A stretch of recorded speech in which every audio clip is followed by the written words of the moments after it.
Hey, good evening, everyone. Welcome back. If you're new, if this is your first time here, here's how this session works. Close your eyes. Close your eyes and maybe watch your breath as your stomach rises and falls. Say to yourself, rising, falling. And you hear the sound of my voice, say hearing, hearing.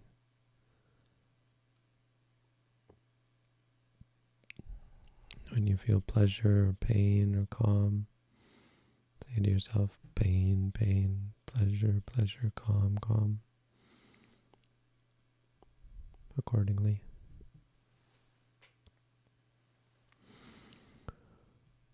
When you think about the past or the future, good thoughts or bad thoughts, say to yourself, thinking, thinking.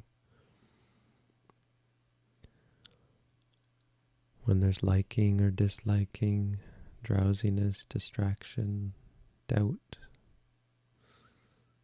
say to yourself, liking, liking, or wanting, wanting. Disliking, disliking, or bored, sad, bored, sad, depressed, frustrated, angry. If you feel drowsy or tired, say tired, tired. Feel distracted, say distracted, or restless, or worried, say worried, worried. Any doubt or confusion, say doubting, doubting, or confused, confused.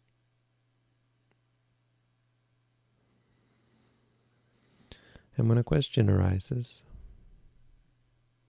you can post something in chat. The chat isn't for chatting, it's for posting questions. If you preface your questions with at yutta dhammo bhikkhu, then I can know which ones are questions, and it makes it easier. But either way, I'll try to find the questions.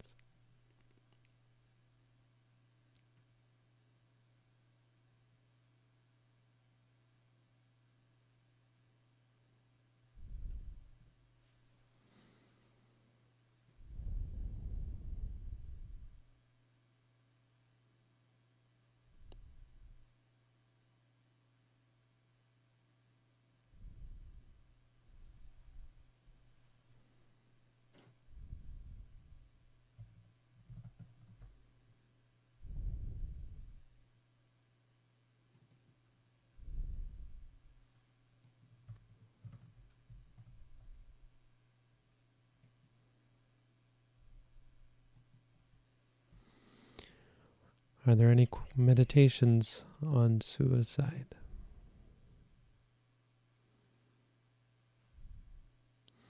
Well, the suicide is two parts. There's the act of suicide, sui, self, side, kide maybe,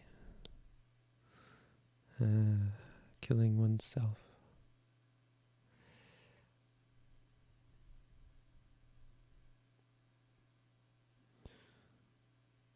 And then there's the thoughts, the desire to make it all go away. That's a vibhava tanha, desire for non-existence.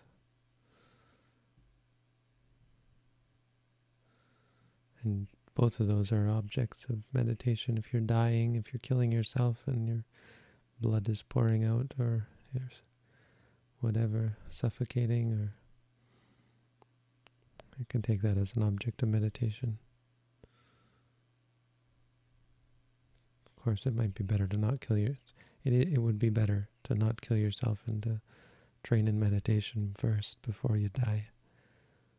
Because at the moment of death, it's not easy to meditate if you're not trained. If you want to die, want to kill yourself, you should note all of that. The best way out is not to kill yourself, of course.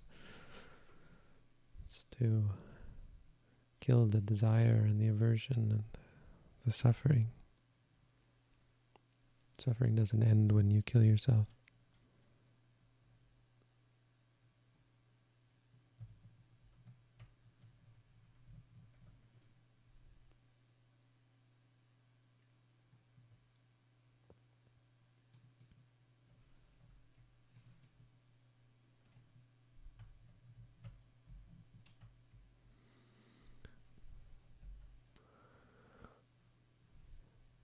Can meditation take all the pain away?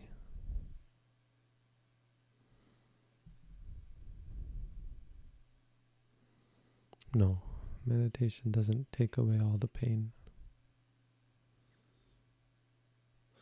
Meditation helps you see the pain clearly. So it helps take away the suffering that comes from things like pain. Of course, in English we use the word pain to mean multiple things. But literally, the pain isn't what we try to make go away. What we try to make go away is what we might call mental pain, the mental anguish or upset. It comes from things like physical pain. That's what it tries to take away. And that's because those things come as reactions to things. Mental pain doesn't arise out of nothing. Physical pain can arise pretty much out of nothing. Not nothing, but external things. Mental pain is not like that. Mental pain comes as a reaction to external stimuli. And so if you learn a better way to interact with these stimuli, these things, external, internal, then the mental pain can't arise. If you have a clear, open, comfortable relationship, maybe not comfortable, but unshaken, undisturbed relationship with the world, then there's no suffering.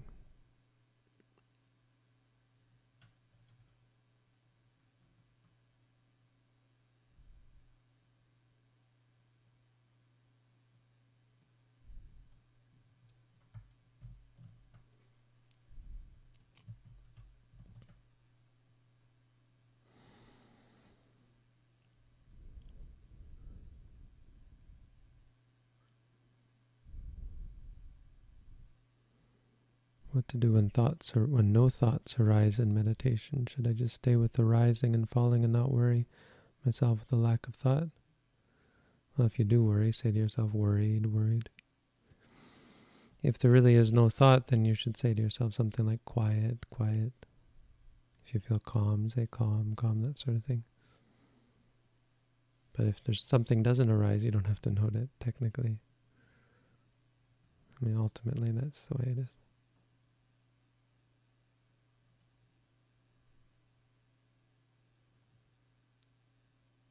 Aunko, didn't you ask that same question last? I mean, this looks exactly like a question that I got last session. I'm not going to answer it again. I'm pretty sure I answered it last time. I can basically, maybe I didn't hear it. What was is this normal? Is this normal? Is it not? Don't worry about questions like that. It's okay. Feeling nauseous during meditation, that happens.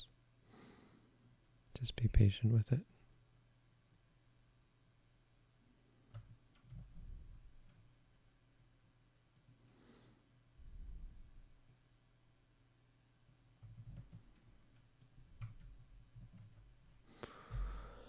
When attachments are too strong, how can we resist the insecurity and let go? I should add the rest of that. It's useful information. I feel constantly that I need to hold on even when things don't serve. Letting go makes me feel vulnerable. Insecurity, I think, is fear, right? You should note the fear.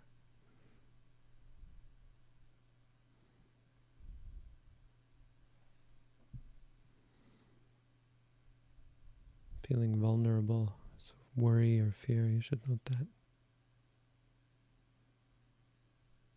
Not trying to resist it, just trying to understand it.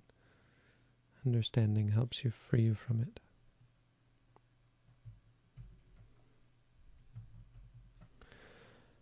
How do you meditate when you're anxious and finding it hard to relax?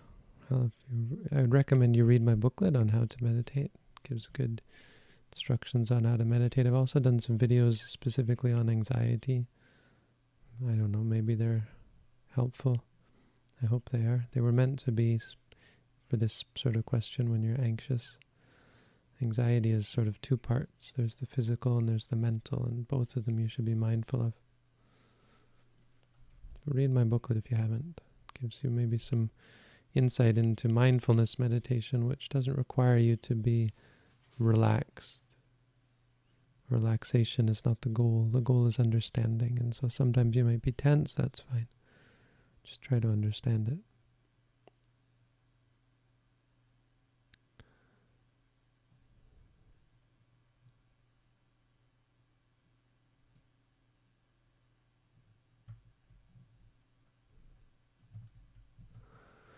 Apart from the precepts, what besides meditation must we do?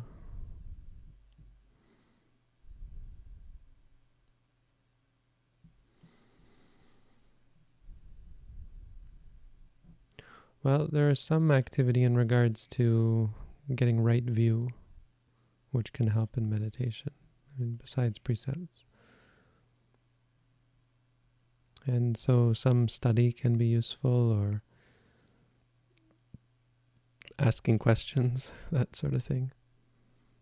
You can't just sit down and start meditating. For example, even learning how to meditate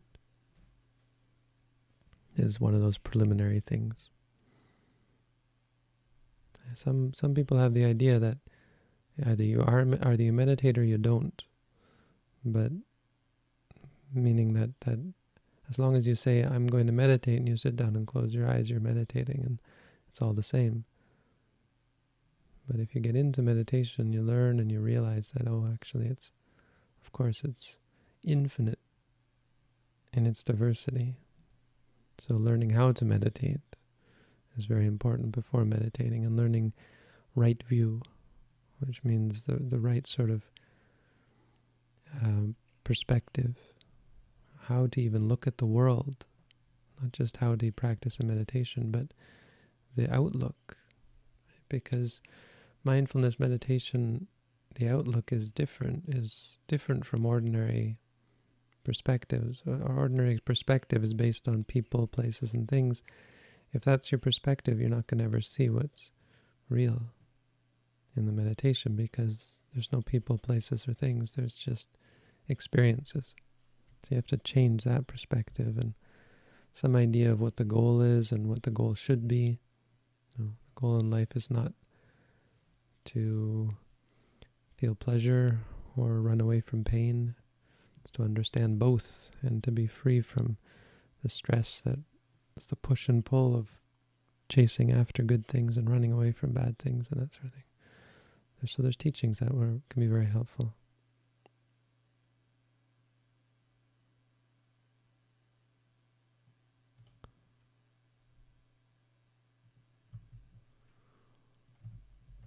Is it a good idea to change your environment while meditating? Not for the purpose of making it easier, unless it's really hard, which it probably is in the beginning. In the beginning, you might want to take it easy, find an easy place, easy situation. But you have to realize that the goal is to make you tougher, stronger, more resilient. So you should be aiming to try and meditate anywhere. The real, true practitioner could meditate in a busy airport, or on the side of a busy street, in a busy room. That should be your goal, not to find calm. If you're trying to find calm, you're barking up the wrong tree.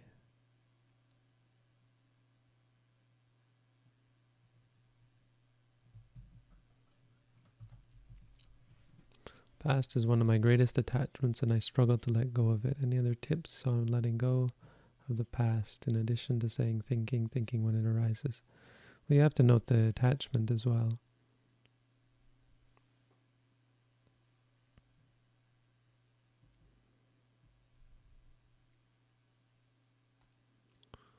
So note the liking or disliking in relation to it. We're not trying to make people say things like, any tips on letting go. That's not what you mean. What you mean, any tips on making it stop, right? I think, right? Because if you let it go, then it means let it come. So we're not trying to stop the past from coming up. Letting it go just means letting it be. What I mean to say is that the goal is not to get rid of the thinking. A good meditator still, past thoughts still come up, but it's the attachment that's important. So when you say to yourself, thinking, you'll start to notice that beyond that, there's also the liking and disliking, and that's what you should notice. Okay, here's a good one. I'm interested in this because it keeps coming up, and I've gotten in some hot water apparently for my answers on this one. I have schizophrenia and meditate. It is sometimes harder to meditate. Should I not force myself? And is medication okay? Remember in one video you said it's better being off medication. Schizophrenia and meditate. Great. I'm glad to hear it. It is sometimes harder to meditate. Should I not force myself? Yes, I think you should not force yourself. If it's hard to meditate, that's just a manner of speaking. It is never hard to meditate. There arise obstructions. Could be aversion to the meditation, could be fear, could be worry, could be doubt, could be laziness or tiredness. And all of those things you can note. You can take them as the object of meditation. Rather than trying to meditate, try and focus on those things that make you say to yourself, this is hard. Because it's those things that are real. The hardness is not, it's just a judgment, right? It's you judging, assessing your situation, but you're assessing something. You're reacting to something, and it's that thing that you should be mindful of. Is medication okay?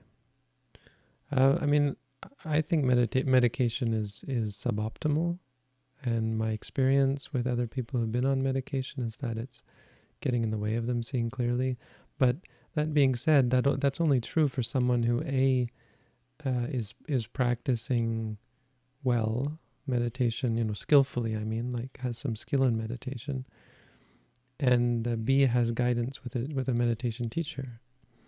So people with mental illnesses, either the psychopathic or the neuropathic, there's the two kinds. Neurotic, there's the two kinds. Schizophrenia is organic, so they call it psychopathy, I think. Anyway, either way, whether it be something that is just a habit of the mind or something that is based or has its basis in the organic nature of the being,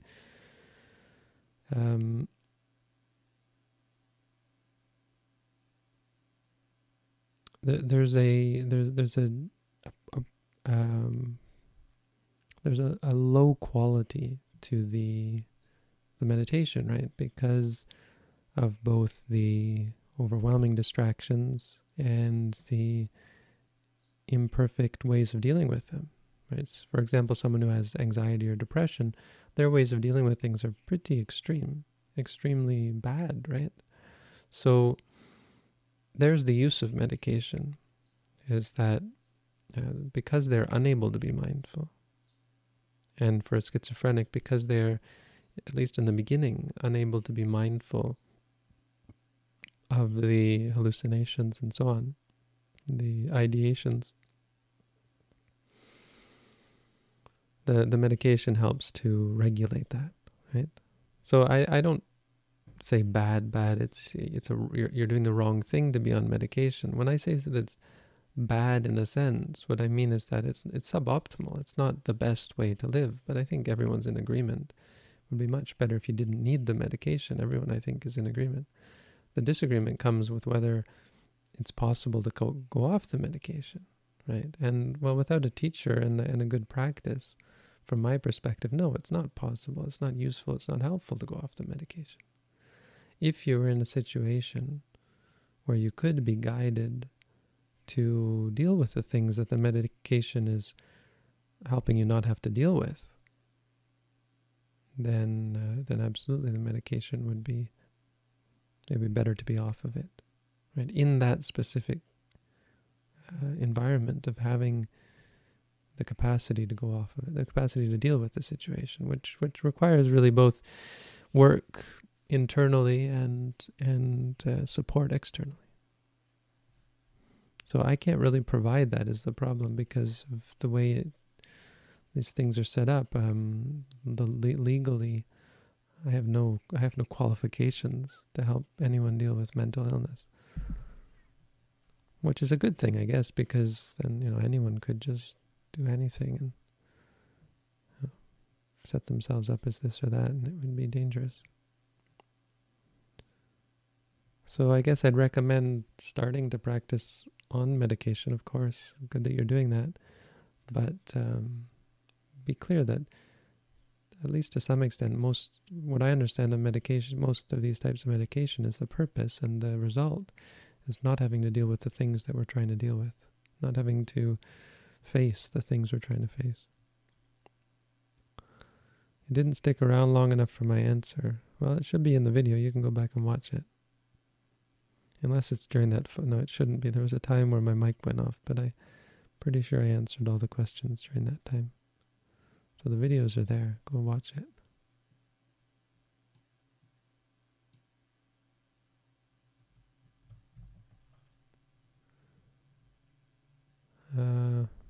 I could put this one up. Devushkim Parikula Manasikara Maranansati. Beginners can practice them, that's fine.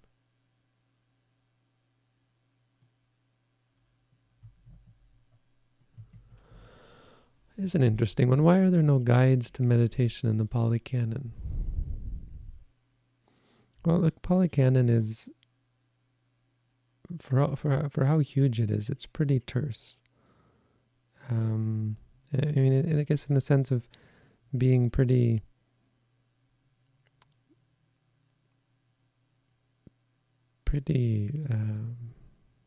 basic. It provides overviews. The Buddha provided overviews. Terse, I think, is an okay word.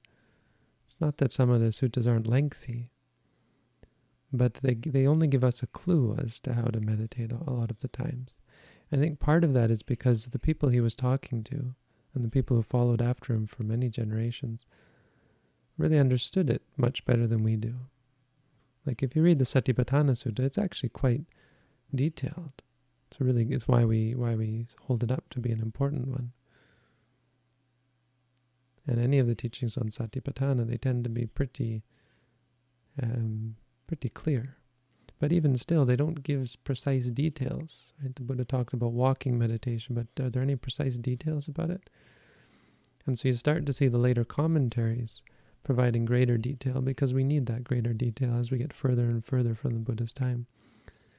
Till nowadays we have very specific instructions. I think that's one aspect of it. Another aspect of it is that given those more terse, general, core suttas, there were probably, even in the time of the Buddha, there would have had to be people giving more detailed instruction.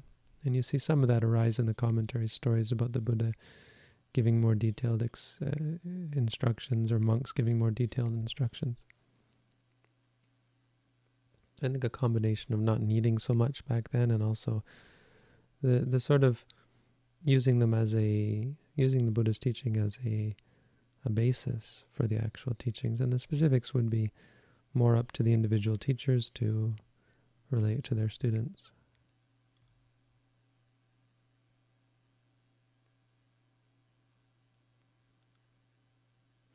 Yeah, the Anapanasati is another one. It's just they're not detailed the way we would expect.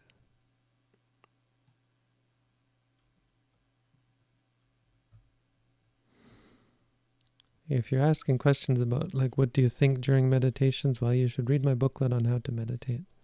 What do you focus on? Read the booklet. That's what it's for. So I don't have to repeat myself. Because it's a lot. It's a lot to talk about.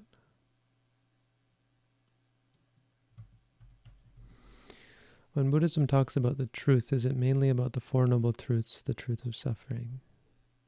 Mainly, yes. Those are the important truths, the Four Noble Truths.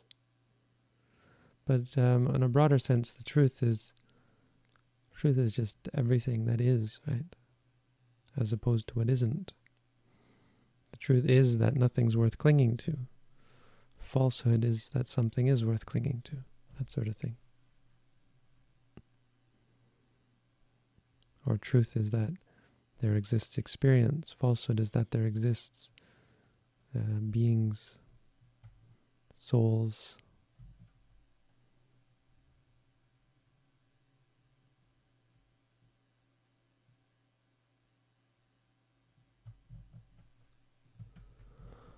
When watching the abdomen, if I am aware of the rising and falling, can I stop making mental notes, and when the mind changes object, then make a note of the new object? Why would you stop making mental notes? That's the whole purpose. That's the whole practice. It's like you're chopping wood and then you say, well, the chopping is going well. Can I just stop chopping now? If you don't chop, you don't cut the wood. You get just big blocks of wood.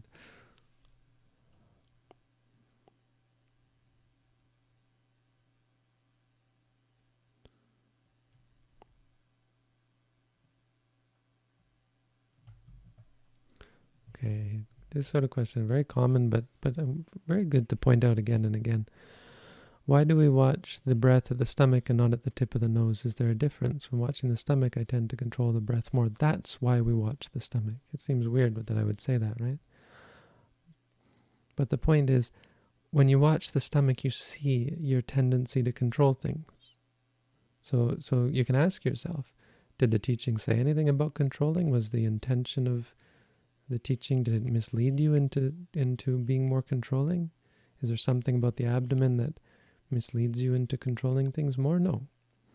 Watching the abdomen is focusing on something that's very glaringly, coarsely real, happening out of your control.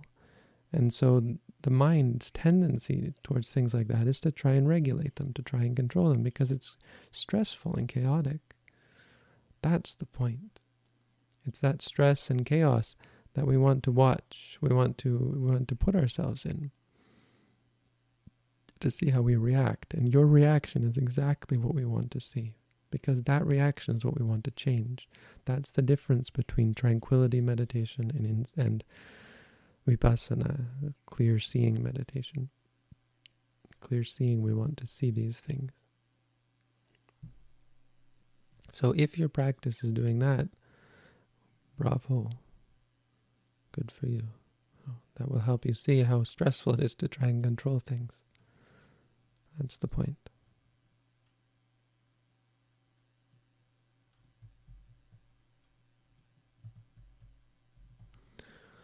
Are the devas people see while meditating a reflection of one's own consciousness?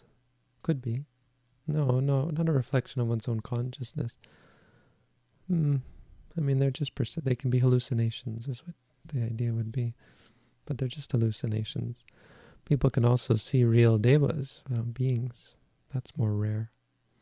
Come in contact with angelic beings who exist in other worlds, other realms.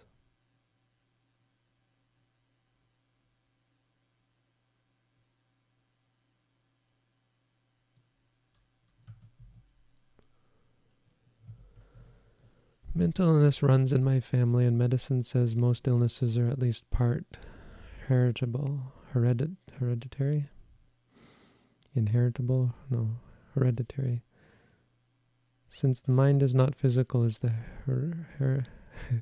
heritability simply physical sickness of the brain? I even think that's part of it. Certainly our brains come in part from the genes of our parents, I guess. I think there are other reasons why it might seem to be inherited. It's because we tend to be born ostensibly with parents who are similar in nature to us. No.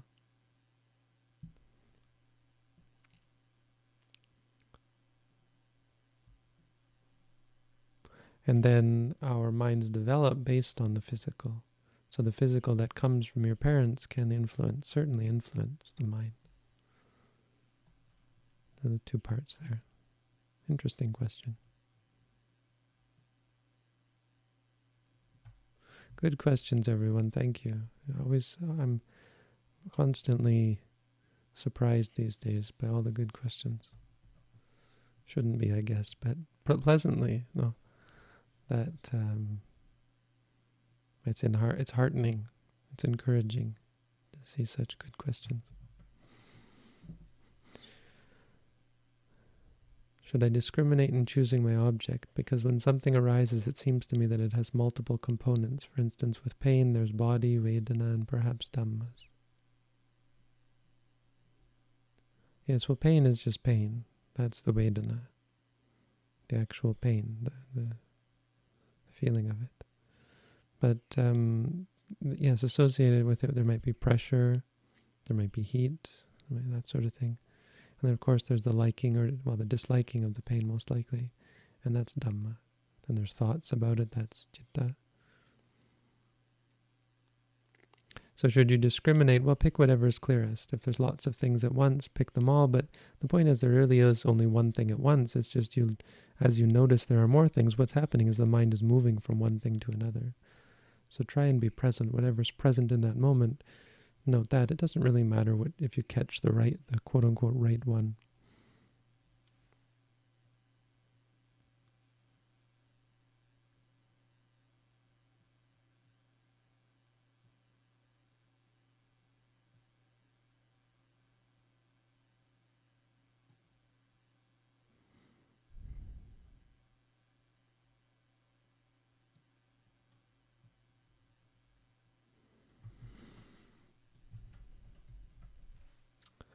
I understand Buddhism is usually the study of oneself, but what are some ways I can involve people around me and spread knowledge of Buddhism to others?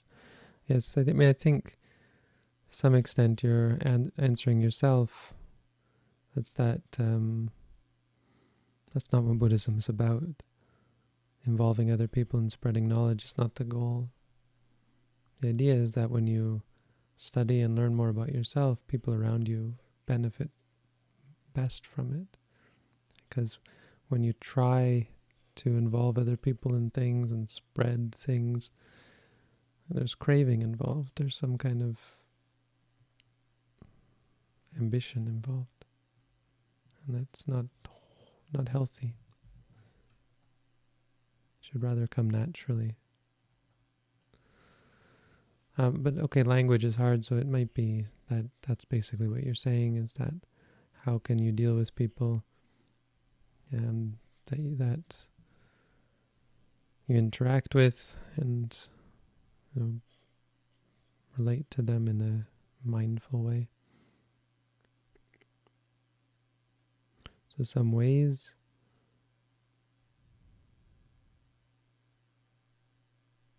I mean, there are lots of worldly ways, like starting up a meditation group or having Dhamma groups people start up. I think those are all good things. Sharing Dhamma resources, like giving out booklets on how to meditate, or sharing links to resources, that sort of thing. But it should only be when people are interested. If they're not interested, I wouldn't bother them. Why does Brahma, gods, and angels exist? Shouldn't they be enlightened? No. They exist because of the results of their karma in the past. They did karma, certain things that led them there. For Brahmas, it was they practiced tranquility meditation. For Devas, it's they did good deeds, lots of wholesome deeds.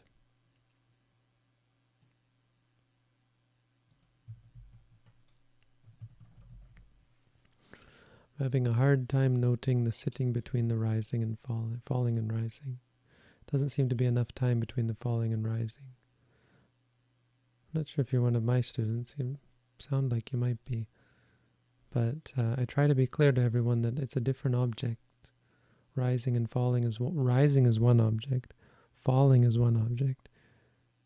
Sitting is one object. They're different objects. So at the time when you're saying sitting, it doesn't matter what the rising and falling is doing. Let it go naturally. It can rise and fall. It doesn't matter how many times. Once you've said sitting, then go back to the stomach and wait for the next rising. So you shouldn't try to fit it in between. You shouldn't try to make it in sync with the breath. It's a different object. That's a challenge in the beginning, but that's part of the goal. Challenge is good.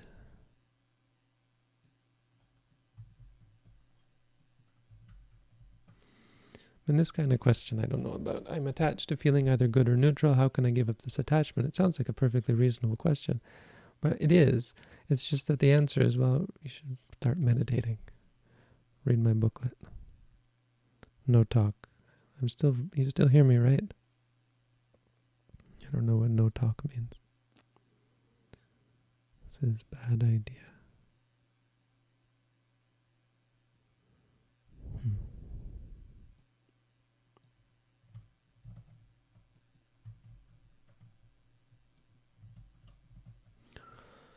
Would you advise lay followers against using art as a means to share and receive knowledge concerning Dharma? Is art Dharma?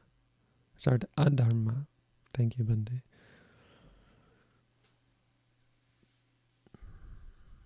Yes, I would advise against using art. Bummer, I know, right?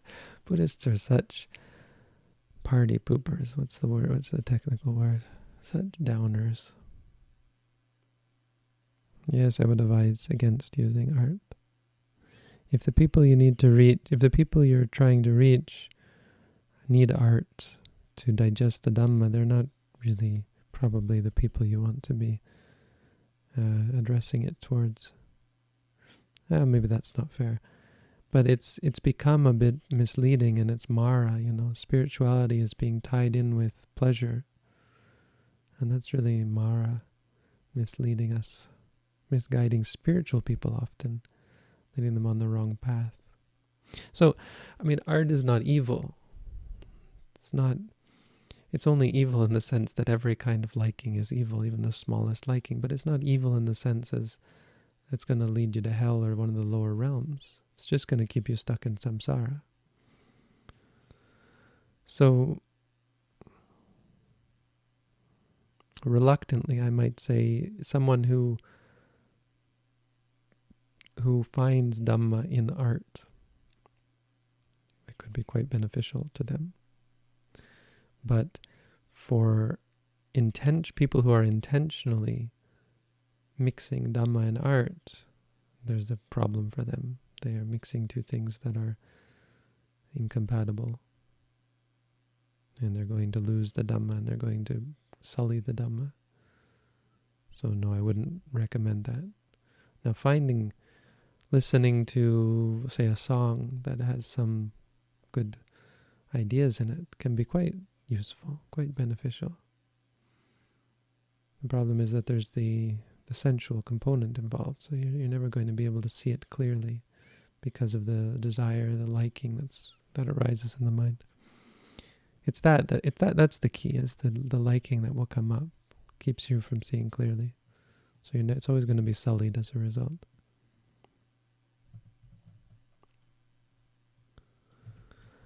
How do we know if something is a hallucination or a real day when we're meditating? We don't care. That's not the realm in which we act in mindfulness meditation. It's real. It's real seeing.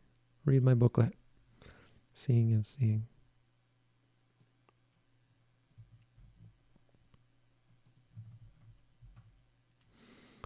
How do I overcome sleepiness while meditating?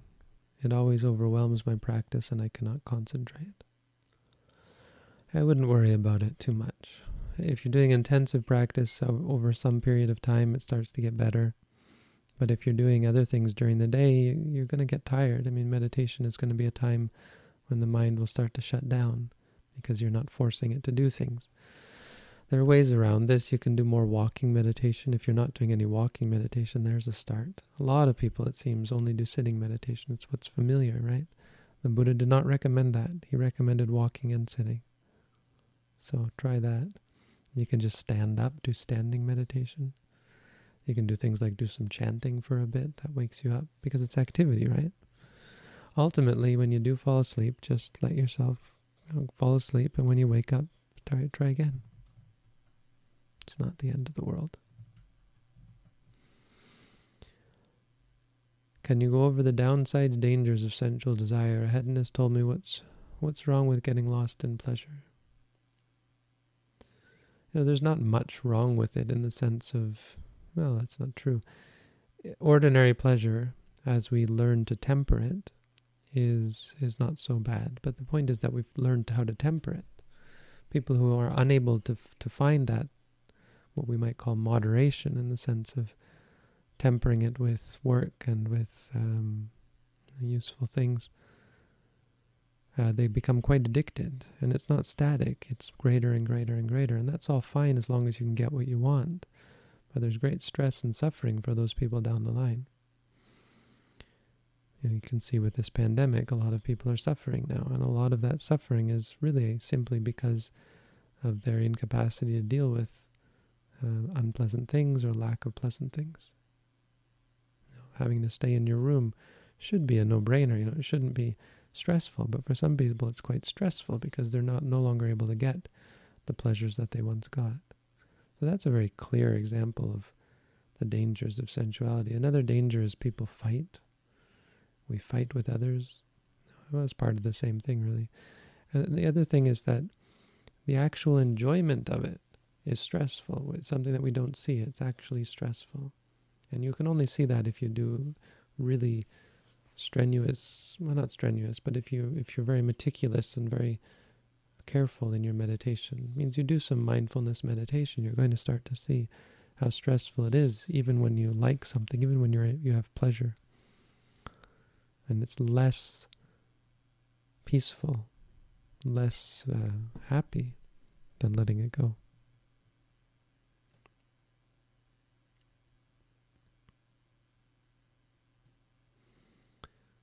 Going for a fast walk, noting left, right, that's fine.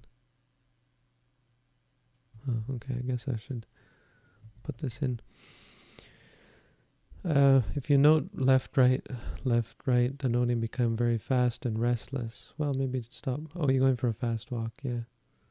You can just note running or note the restlessness or something. Note other things like the feeling if it's too fast.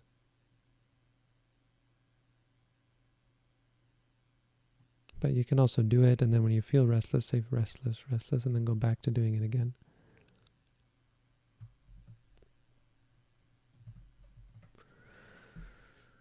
I've always had a hard time conforming to societal norms. How can I be at peace with myself? I feel a constant need to achieve or be something.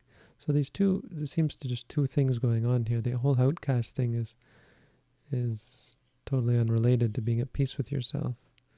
So I'm not sure, are you judging yourself because of that perceived status of being an outcast? Or do you want to conform to societal norms and you can't? Are you upset about how people judge you, that sort of thing? But the other side, constant need to achieve or be something. Oh, well, be what other people want you to be not an outcast. I think this is still one of those questions where the answer is just try to do some meditation.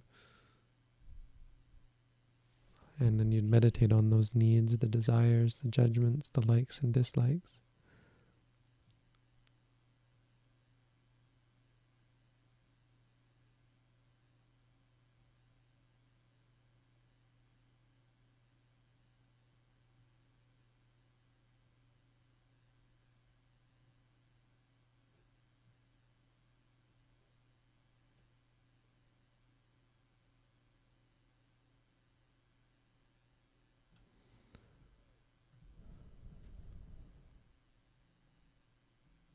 Skipping some. Sorry.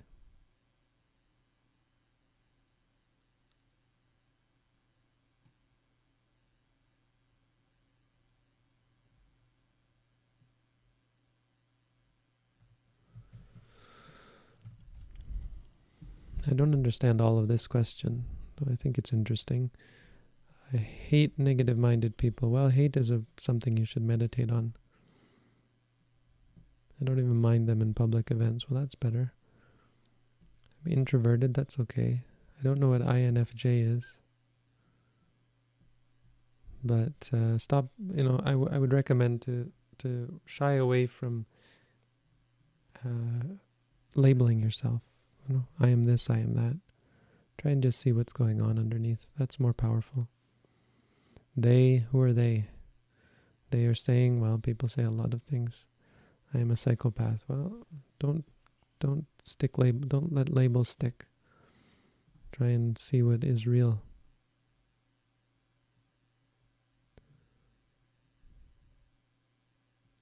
Can you explain Vipassana technique in detail? No, read my booklet. That's what it's for.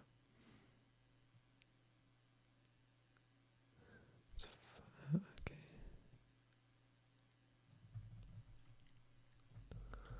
Is falling asleep a sin in Buddhism in some situations? There's no sins in Buddhism. I mean, there are things that are bad for you. That's about it. Is falling asleep bad for you? Yeah, it can be. If you sleep a lot and often.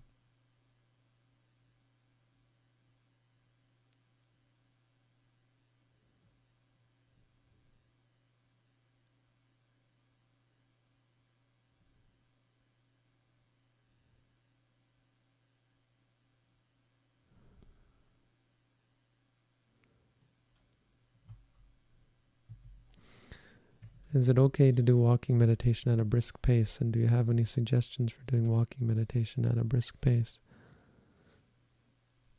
There's a reason why we do it slowly.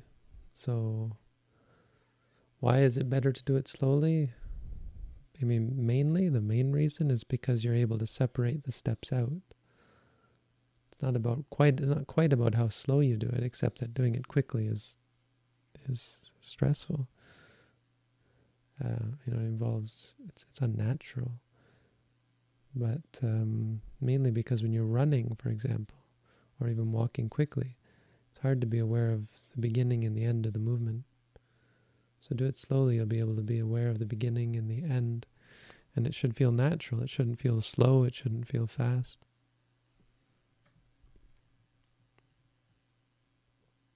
That's better.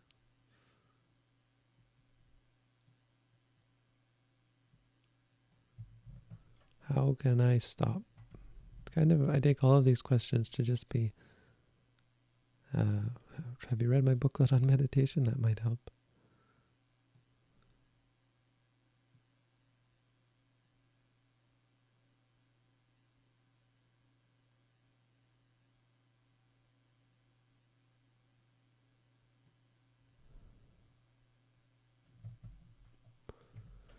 Live total isolation is the quickest way to freedom. Well, I disagree. Started choosing jhana over non-reaction. What removes the ego more, the higher jhanas or non-reaction? So what you say about ego is is reaction, right? I think you might be understanding this a bit off, because the practice isn't precisely non-reaction. That's not, you don't just decide to not react. The practice is observing and honest observation and reminding yourself of things as they are in order to see clearly. The non-reaction comes from seeing clearly. And that's much better than isolating yourself from the things that you don't see clearly, because the isolation doesn't last. And the isolation has nothing to do with your lack of clarity of mind. It's not your lack of isolation that's the problem, it's the reactions, right? So change the way you react to things. Change that. Why? How? By seeing clearly.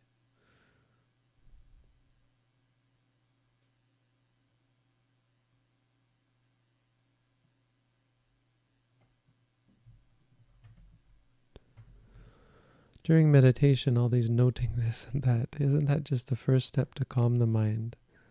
The second step being contemplation of any suffering that arises in mind and understanding it.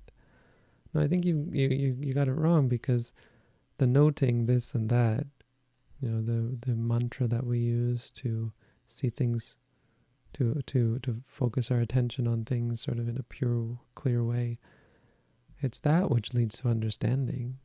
It's that which is the suffering. So you don't contemplate any suffering. I mean, what would that be? Because all these things that we know, those are suffering. Those are the dukkha. And the contemplation is the noting this or that. What else do you mean by contemplation? Like thinking about it? Yeah, reflecting on it. None of that's helpful.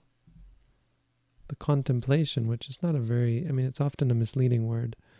Contemplation that we do is the noting. It's the reminding ourselves.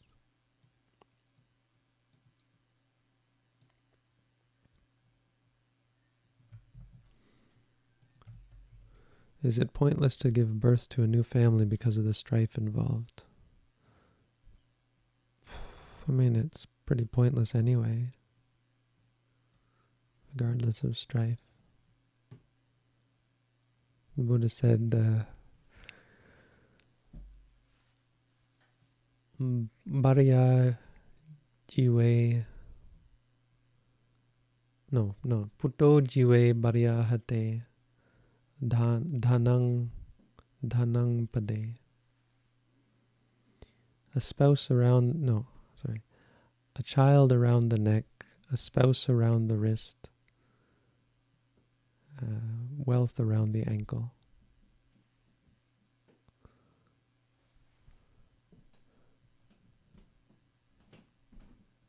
So he did, at least implicitly, discourage it.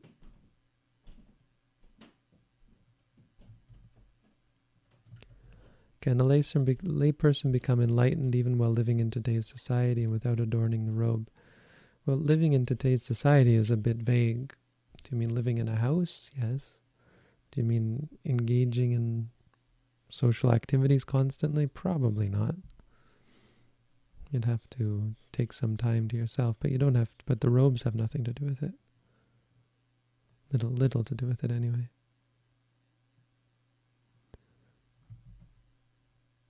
Okay, I shouldn't answer this one, but it hits close to home. Does piracy violate the second precept, taking into account that it's a copy? Yes, you've hit the gist of it. No, it does not violate the second precept, and I stand by that. Some people, I think, say it does. It doesn't. I wrote a long article about it on the Buddhism Stack Exchange. Some of you, I'm sure, read it. It's not perfect, that article, and I could edit it and update it, and of course I'm imperfect, but it sums up my thoughts fairly well. Probably too much. Probably says too much. How do you fall asleep mindfully? Yes, note all the way until you sleep. Watch the stomach rising, falling, or just say lying.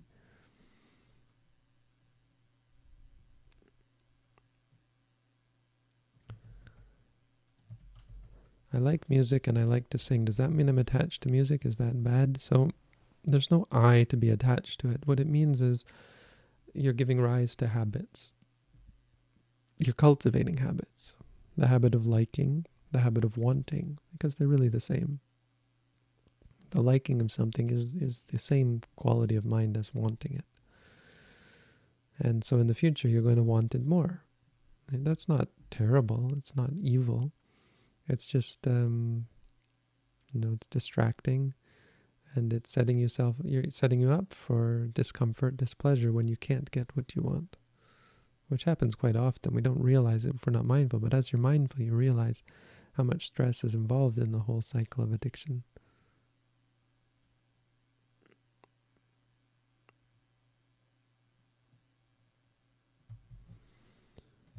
I've been doing death contemplation recently, and I'm wondering when will I be free of the fear of death. Well, don't worry about when you'll be free of something, but also contemplation of death isn't for the purpose of, I don't know. I would say generally it's not for the purpose of being free from the fear of it. It's for actually reminding us how fearsome death is. I would focus more on mindfulness. If you haven't read my booklet, read that and try to practice that in order to become free from fear.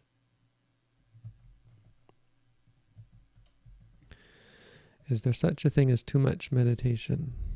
Not per se, of course not. But people can do too much formal practice in the sense that it stresses them out.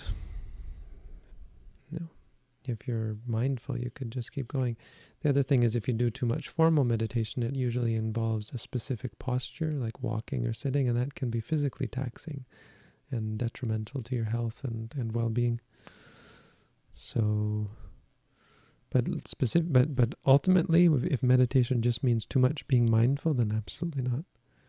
But it has much to do with you doing it properly, practicing properly, right? To just say sitting still for a long time, that can be really problematic because you do it all wrong, right? It's better to start slowly with a teacher and gradually build up to where you're better at it so that it's more efficient.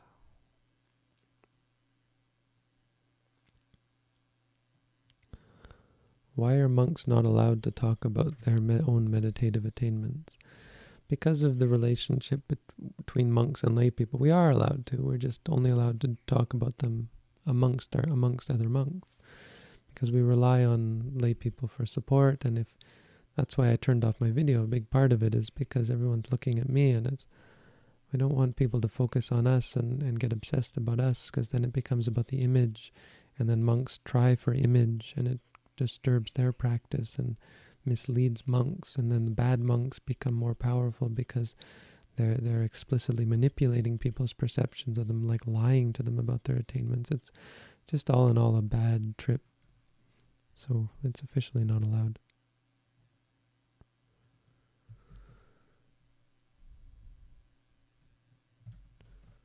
What is the Buddhist way during world hunger? Well, to try and be mindful. Saying hungry, and to help. Absolutely to help people. If you have to share, that sort of thing is very Buddhist. Is it normal to see things? Normal's not important. If you see things, just say seeing. Don't worry about what's normal. Because to some extent, meditation's all about seeing abnormality, seeing impermanence, uncertainty. That you can't rely on things that are normal.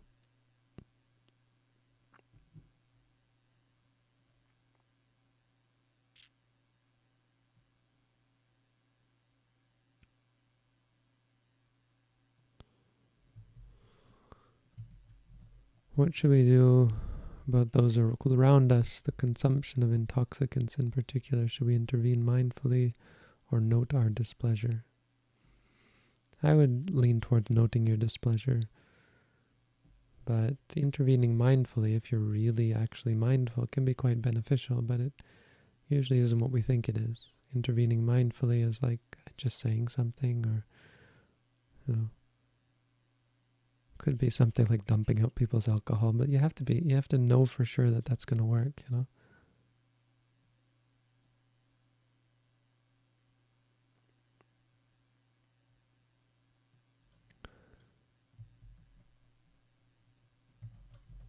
I have anxiety about getting everything right during meditation, which prevents me from doing any further. Is it common? Don't worry about is it common. That's not an important question.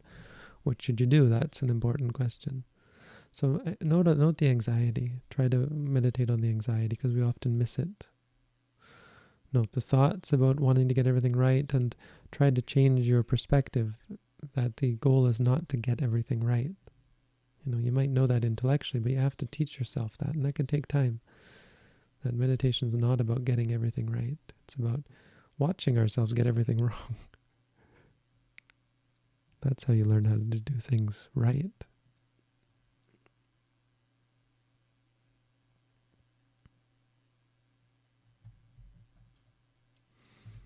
How does one contemplate impermanence, non-self, and suffering just by noting this is the in-breath, this is the out-breath? Some measure of analysis must take place, and not just recite a mantra. You're wrong.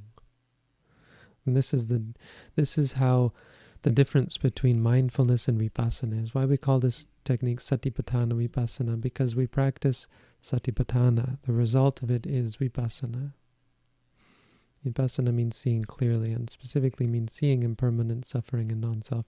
You'll see all that. I made a video specifically on this a long time ago. I think it's called The Experience of Reality. I'm going to post it just because. Let me see here.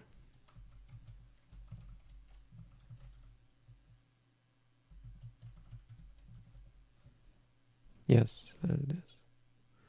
see if I can, how do I copy this?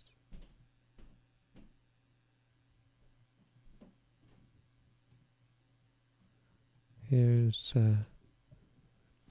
that's a video I just posted on the experience of reality. I posted specifically, I'm not doing this for everyone I mentioned, but I think it's a really important one. If you haven't watched that, go ahead and watch it sometime.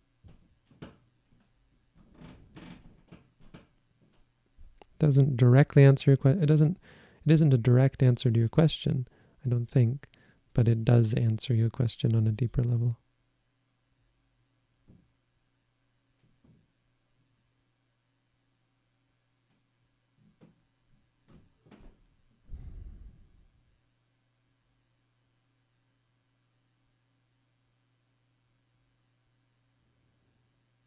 Yeah, that's a Mahayana Sutta. We don't follow that.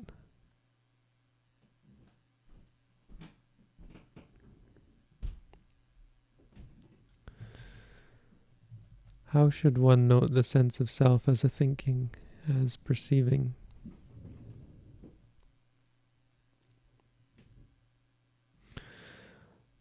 As, feeling maybe. If you have a feeling of self, it's usually that sort of thing. Feeling. Don't forget about just saying to yourself, feeling. That's all it is.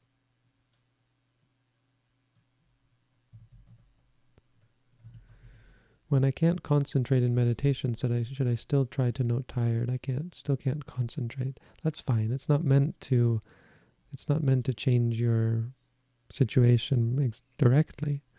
Just keep trying to note tired, and the struggle is actually good for you. It's building energy and effort.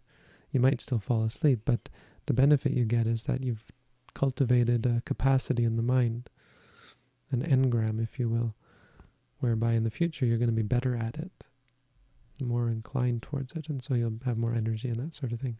You'll see in the long term it does work out, even if it doesn't appear to have immediate results.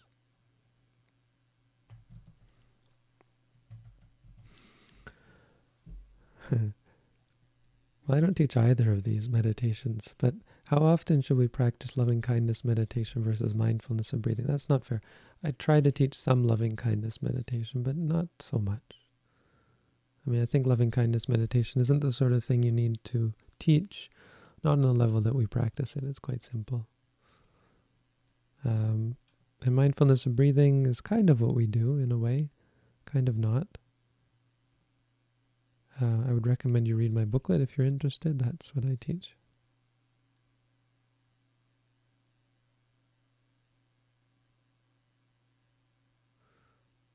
Oh, and it's 9 o'clock, just when I've caught up. So last question. Any further questions? We'll have to wait till next time. People often say to me that Buddhists... Oh, is it a good one? Wait, I didn't read it. Okay, that's okay. People often say to me that Buddhist monks do nothing for the world. This tends to upset me, and I don't know how to reply when this is said. What should I say? It's actually a very good question. So the Tipitaka is the teaching of the Buddha. Tipitaka, ti means 3, Pitaka means basket or collection. And in the Vinaya Pitaka, it teaches morality, ethics. In the Sutta Pitaka, it teaches meditation or concentration. In the Abhidhamma Pitaka, it teaches wisdom or understanding. So in the Sutta Pitaka, there are 4 big sets of talks the Buddha gave, and then there's a 5th set that has a lot of minor sets. And one of the big sets is called the Digha Nikaya, the discourse, the long discourse. And the first of those is called the Brahmajala Sutta. And at the beginning of that, the Buddha talks about this specific question. So I recommend to read that, because I think it does a pretty concise, good job of reminding us that when people speak in... See, what happened was the Buddha was traveling between Rajagaha and Nalanda. For those of you if any of you were on the pilgrimage we went on, you remember Rajagaha was the place with Vulture's Peak. Nalanda is the place with the ancient university. And before the university was there, the Buddha was traveling between these two places. And behind him were these two ascetics, also traveling, and they were watching the Buddha with all his monks, and one was a teacher and one was a student, and the teacher was speaking in dispraise of the Buddha. And his student following behind him kept speaking in praise of the Buddha. And later they all stopped at this rest house, and still the teacher was talking bad about the Buddha and the student was talking good about the Buddha. And the monks remarked about this, and the Buddha said, "What are you talking about?" They said, "Oh, we find it remarkable that this teacher and student should be like this." And the Buddha said, "Monks, if someone should speak in dispraise of me, speak in dispraise of the Dhamma, speak in dispraise of the Sangha, you should not, for that reason, get upset. Because if you get upset," I mean, he said something very pointed, simple but pointed. How should you see what is true and what is not true if you're upset, right? And for more important, how should you possibly react properly, in a way that is beneficial if you're upset? If you get upset at someone, how are you going to address what they've said? And by the same token, if someone speaks in praise of the Buddha, the Dhamma, the Sangha, you shouldn't get pleased by that, because if you're pleased, you also won't be able to tell the difference between what's right and wrong. And maybe they are speaking in praise of something that's not praiseworthy or that's not true or that sort of thing. And he said that's what you should do, is you should look at what's true and what's not true, and be clear in your mind. If someone praises the Buddha and that's true, you say that's true. And of course, if you instead you got pleased by it, so much ego arises. My Buddha is good. My Dhamma is good. The Dhamma that I possess as my possession. So much arises. So much bad stuff arises, and then you crave this praise. No, you fit it in with all the other praise that we crave and that we like.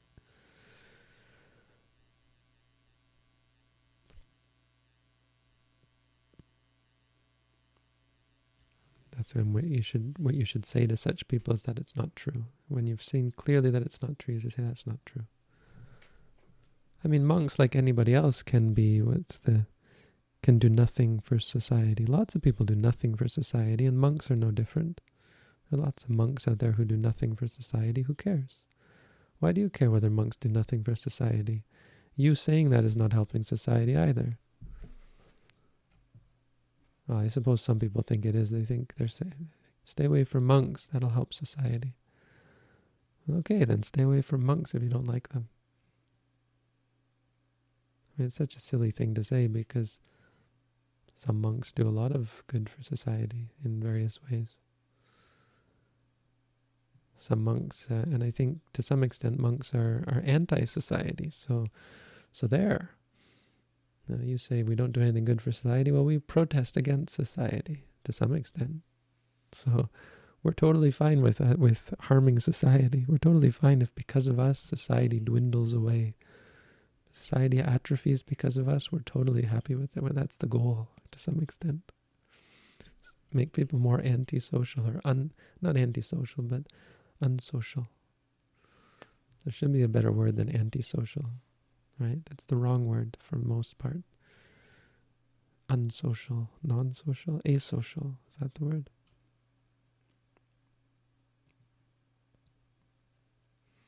And on that note, I'm going back into my cave. Have a good night, everyone. Thank you all. I appreciate it again very much. And I wish you all happiness, peace, and freedom from suffering. Be well.